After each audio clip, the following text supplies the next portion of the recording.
ময়নামতি নদীর পাড়ে ছোট্ট একটি গ্রাম, সেই গ্রামেরই একটি মেয়ে ময়না যে তার নাম।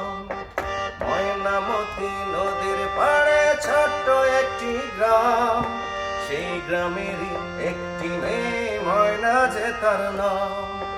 দুরন্ত সেই দুষ্টু মেয়ে থাকতো না যে ঘরে, সারাটি গ্রাম একাই সেজে রাখতো পাগল করে।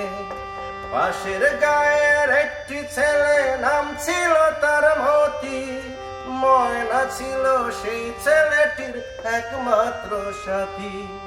সারা গায়ের চোখের মনি ছিল ময়নামতি, এই গ্রামেতেই ছড়িয়ে আছে ময়নামতির স্মৃতি রে, ময়নামতির স্মৃতি, ময়নামতির স্মৃতি রে।